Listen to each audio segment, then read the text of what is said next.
Okay, so we have here, spawning on the upper right side of the map, we have our Vietnamese player, SCVRN. And on the lower left side of the map, we have our Pinoy player Pinoy Pride na si ERW. So, ito si Lebroni nag-chat. I want Happy Penguin goes to Terra next number. India. Okay, so yeah. So, konting storytelling ulit tayo guys, no? So, about our players, no? Wala kasi yung kwento about this Vietnamese player. Pero meron akong few details about ERW. So, natanong ko siya kanina. Actually, tinanong ko siya, no? So, ERW, bakit mo pinili mag-StarCraft and bakit mo pinili mag-Terran and bakit ka nag-switch from Protoss and all? Sinabi niya kanina, gusto niya mag-Terran because he feels that it's more challenging to use Terran and mas rewarding kapag nananalo. And I kinda agree, no? I don't know, kasi parang to me, no, ang initial impression ko sa Terran, parang madali, at least, no, as a newbie, when I was a really newbie.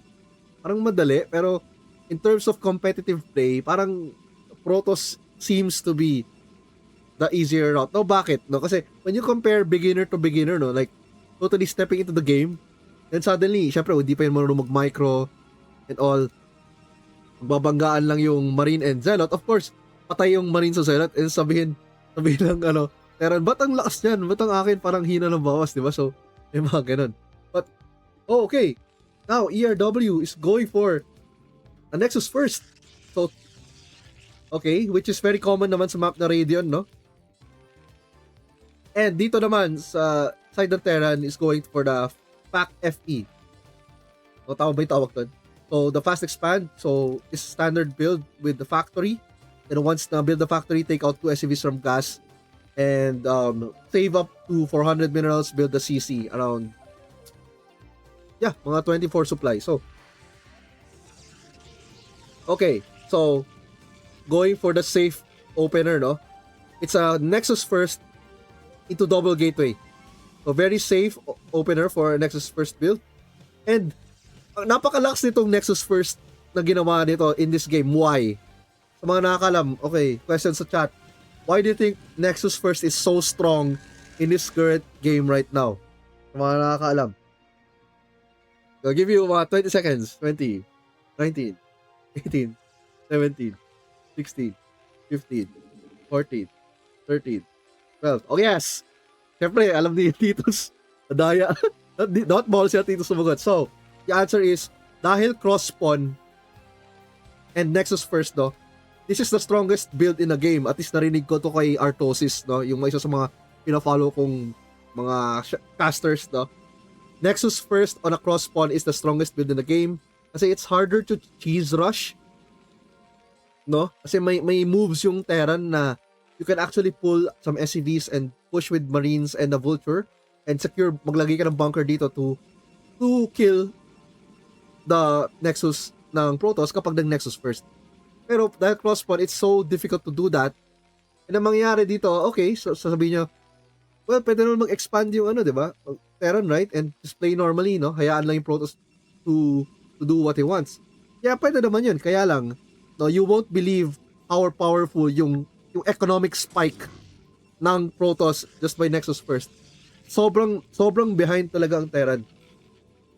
No, grabe yung spike ng economy. I'm telling you. Kasi, hindi lang naman makatapos sa second base. Of course, there's going to be the third, fourth, fifth, and the tech will be faster. Masa skyrocket yun. Compared sa Terran, ang pwedeng gawin ng Terran dito is potentially mag-starport siya. Pero hindi siya nag-starport. Kasi hindi naman yata, yun. Ngayon lang niya malaman. No?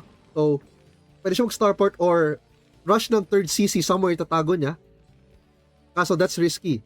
So right now, we can already say that the Terran is already behind.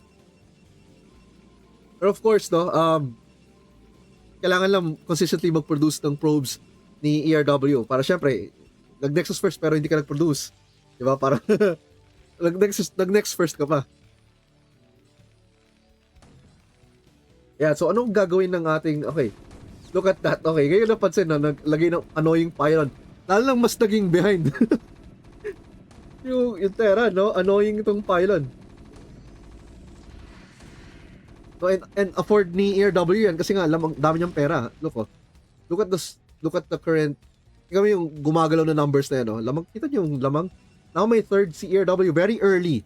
So, sabi nga nila, ang power of the Nexus first build isn't the speed of the second Nexus, but on the speed of the third Nexus. Look at that, no? Before 6 minutes, excuse me.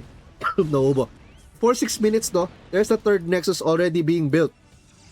And yung Terran, wala magawa. Look at that. Wala magawa ang Terran to counter it because yun nga, lugish sa economy, marami ng units, mas maraming units si ERW right away. So, Terran can only hope na magkaroon siya ng, makabuild up siya ng economy and army para makapush soon, no, before it gets out of hand. Kasi if we just let Protoss do their thing and uncontested, alam niyo na, it's a nightmare scenario for every Terran. Yeah, so, yeah, cross, epengtosis, putya ganun. Yeah, so, ayan. Okay, now, this is good, no? Itong mga moves na to, wag niyo yung underestimate. Lala, I know there are beginners watching this stream and I still consider myself a beginner, no? Pero itong mga moves na to, mining the expansions is actually a great move to delay Protoss.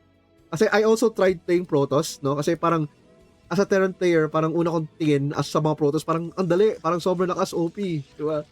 Pero until I started using Protoss myself, parang annoying pala. Mga mines na to, parang pusa, oh. Kailangan ko pang mag-send ng units, imbis na mag-Nexus na lang. Or kailangan ko mag-cannon muna before clearing. So, yung small delay na yon is actually a big deal. Lalo na sa mga sa mga higher levels of play, no? Big deal talaga yung mga delays sa economy. And right now, tingnan mo, 3 base versus 2 base. Pero, yeah, ang funny thing is yung supply, no? Medyo tiket. But kasi third Nexus kasi si ERW. Pero, nakikita natin yung spike ng supply very soon as ERW adds more gates. Okay, saan yan? May narinig akong sumabog na sound yata. Or gunin. Okay, so, Dragoons trying to inspect. Probably ERW is planning to expand over here. Tingnan natin kung may probes coming out. Okay, there's a probe here. So, tinago niya yung probe probably para mag-expand dito. But, uy, pwede pala mag-pylon dito. Ayos ah. And look at that, no? ERW being annoying with pylons. Ito na. There's the dropship, no? So, this is... walang defense to. So, this could do potentially do a lot of damage dito sa third ERW. Now we have the fourth phase at 8 minutes, very on time. The fourth phase 8 minutes. Pero yun nga, itong drop na to, this is deadly. Nakita ba? Ito napansin. Yeah, this is going to be really deadly. Now, tignan natin na supply. They have 90 supply. Ilang vultures to? 1, 2. Isa lang, they're not dito. Okay. Ano bang, hindi ko nakita kung anong niload kasi dito eh. 1 vulture here, 2 vultures lang. Or let's see, meron pa naman. So hindi na micro. 1, 2, 3 vultures total. Isa siguro dito. Wala. Just 3 vultures. Yeah, pero ERW, no? Very fast ang reaction. Natanggal niya yung probes in time. So walang damage, literally. Yung vulture, siguro makakapatay. Meron dito siguro. Killing just a few probes. Pero kumbaga, barya lang yun nung wala kay ERW eh. Meanwhile, check natin based on Terran, no? 25 packs, 9 minutes. At 9 minutes do you'd want to have your third CC na. And do we see any third CCs up? Wala. Kaya nga masyado siyang narattle dito sa mga pylons. And, syempre, nagpapanik siya dahil Nexus first, no? So, right now, we can say na Terran is on a time limit. A very, very short window na lang, no? Bago siya ma-overrun ng Protoss. So, yeah, itong mga pylons are acting as spider mines for the side of Protoss. And they're really effective, no? Yung mga expand basta-basta Terran. Diba? And parang naging observer, no? Hindi siya kuma-observer. Kasi meron ba? Meron naman.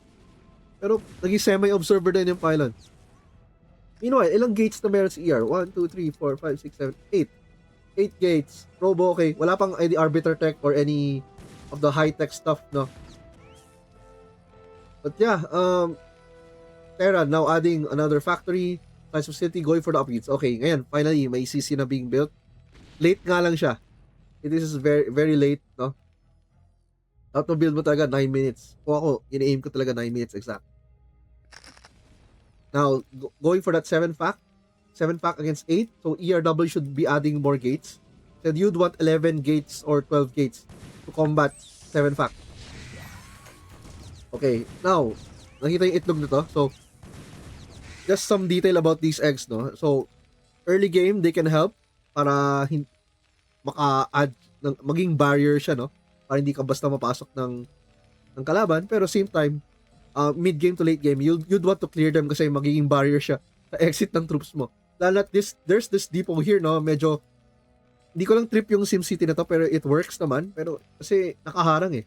Imbis na diretso yung units dito, I don't know. Probably preference, pero I think, ito na, okay. So we have a drop here. Kaso, uy, siege tanks ang turn up. Siege mode. Hindi napansin ni ERW. Naku po. Okay. Ang kailangan mo lang gawin, dikitan mo yung siege tank para hindi ka mabaril. Yikes. Those are quite a lot of probes. Pero, di pa naman patay. probe MVP. Ilang kills? 1 kill. These are the new zealots of the century, mga friends. Yung isang kill, oh. Partners in crime. Anyway, pero yun nga, marami na wala na pro, but that's not a problem for ERW. He's still ahead. 4 base. Dapat makikita na siguro natin yung 5th base very soon. Now, Vultures here trying to be annoying, no, looking for areas na pwedeng puntahan, na pwedeng maharas, pero look at this army. It's looking very, very scary. Kaso halos dikit lang eh. This 130 supply ng Terran can actually combat this 165 supply ng Protoss, no? In fact, 140 supply Terran can actually deal with a 200 supply Protoss. So, just because, no, yung nature ng Terran units just trades more efficiently compared sa Protoss. But again, anything could happen. No, even with those statistics, no, even with those mga mathematics, anything can still go wrong if hindi na micro, or masyadong clumped up yung siege tanks, or hindi nakapag-mines, or masyadong maganda yung ambush, so anything can happen. So, yeah, ERW trying to move forward kasi ang daming mines, no? Scans are being sensed, no? Seeing those zealots, kaso, hindi niya na hold position, sayang ibang zealots doon. Pero, yeah, ERW is going for it anyway, no? ERW going straight for the tanks using zealots. Kaso makiklear, ang daming zealots na kita-clear. Kaso, zealots getting on top of the tanks, and then, itong dragoons to back it up, no? Pero pa bang army? Yung Vietnamese natin, nasa na yung army? Ito na yung army niya. This is not looking good. Wala pa ang third ng ating Vietnamese player. This is looking really bad, no? Looking really bad. Only tanks ang nandito, just 2 tanks. But there are still plenty of zealots here who could clear. Pag nag-siege to, mo, ang problema din sa Terra, no, hindi siya basta mag-a-click. You need to siege little by little to get there. Now, ERW is just going to destroy this CC over here. And magiging way ahead na naman siya in this game. Yeah, by destroying the third, even if you lose all of these units, no? Even if you lose all of these dragoons, you're still ahead. Just because walang third base mining yung Terran and you're still at 4 base. Okay, tingnan natin yung situation right now. We have, may na-drop na di ko napansin. Ano kaya drop? 1, 2, 3, 4. May mines pala. So, 9 gates. 9 gates versus 8 pack. Okay, so, ERW technically has to add more gateways, pero kaya lang, walang third base ang Terran. So, with this 8 factories, hindi kayang supportan ng 8 factories with just 2 base. So, the Vietnamese player has fear and has to build a CC ASAP and has to really defend it really well. Kaso, looking at this position, no, very ahead talaga si ERW. And I'm not saying this because, syempre, pro Pinoy tayo, pero, yan, so, we have 5th base, 6th base, going up. Kita nyo, very big advantage. Kaso, wow, that was a huge mine connect. 5 dragoons going down with those spider mines. But it doesn't matter. Kasi laki ng daming pera ni ERW, easily replenish these units. Ang tanong, would would ERW be going for any tech units soon or just gateway man? No, kung sinabing gateway man, you're just producing gateway units. They just win the game, no? Through numbers. Yung tatawag nilang Protoss Ape yata yun.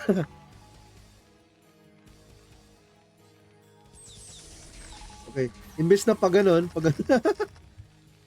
okay, sabi ni Bayagster. Now, okay. Ito, these zealots, inakyat dito to check baka may port yung Terran. Kasi ang discarte ng ibang players to, if they're way behind, they would double expand. No, may mga ganung diskarte. Just because hindi siya ganun ka-expected. Pero ERW being very smart, still checks. No? Look at this, no? Kita niyo yung zealots na yan? No? They're still checking out mga corners. No? Kasi hindi siya mapayag na suddenly ahead siya, then suddenly mabehind siya. Okay, so these dragoons need to back down kasi wala na siyang zealots. Okay, look at this, no? Very, even with this number, no? This amount of tanks and vultures, no? Kaya niya i-hold back yung huge Protoss army. Kasi ganun talaga ang nature ng Terran units. They just really trade more efficiently compared to Protoss units. And that's, for that same reason, yung Protoss needs to be greedier, always greedier than the Terran opponent. That's because of the nature ng mga units. Okay, check the base. Marami pa rin, well saturated ang mga bases. One. Yeah, all 6 bases, no? Well saturated. Now, the Terran is going to try to eliminate itong base sa lower right ERW. Siyempre, yan, nakaabang na yung mga dragoons over here. Well, let's see, no? Medyo spread out yung army ng Terran. I don't like it. And ito, this is really bad. Pagkakadikit yung tanks, the Terran is easily going to lose this army. Yeah, probably nagpanic siya, no? Nag-siege na lang, auto-siege. And that looks like game right there. Just by losing this army. There's no way you can come back as Terran in this position, no? So probably nagpanic attack. And ako rin, I know this because I do that same mistake myself most of the time. So, ang pangit lang split yung army dito imbis na concentrated na lang and just funnel all units sa isang area para all the siege tank fire nandun lang, hindi nakaspread. So wala, this looks like another A-click moment for ERW. A-click, actually, rally and A-click. Then tapos na, win the game. Look again, no? Familiar numbers, 90-something and 180-something. Similar sa last game with Metropolis. Yeah, even if ERW loses this army, it doesn't matter. Even if A-click niya maubos sa mines, it doesn't matter. Magre-replenish siya, look, adding more gates. We have, ito, 3, 6, 7, 8, 9, 10, 11 gates. And now, 15 gates total, 16 gates. Yan.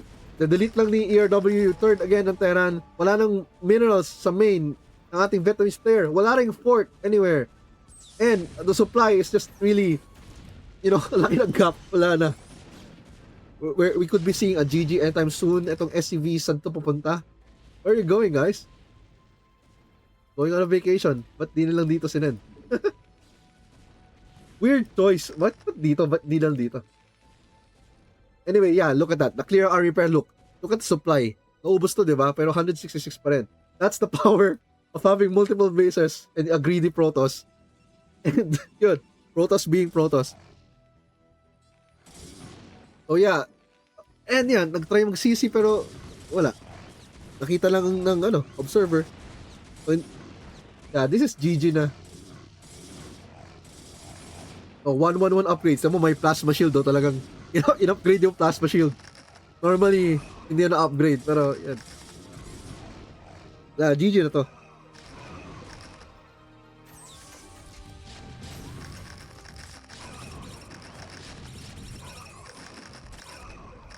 Yeah. And look, si RW naglalaro lang design your home. So literally design fill the map with Nexus. Yun na lang Fill the map with Nexus and win. Yun na. Yun lang yung game plan. Hey, kung bad manners nga mag Nexus pa si RW dito. Pero yeah, wala na. This is GG. Pero talagang palaban, no? So sinend niya yung CC from main to go to the third. Kaso wala na yan. It's okay to GG, my friend. It's okay to GG, my friend.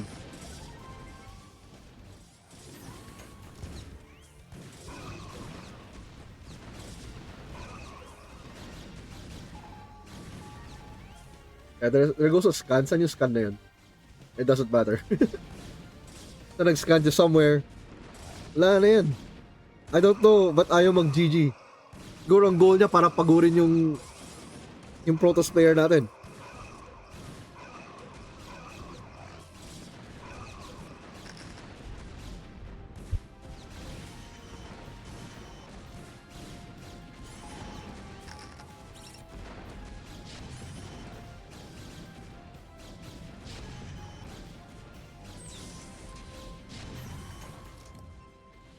And look at that, oh. Like, i-click anyway na, hindi na nga minay ko eh.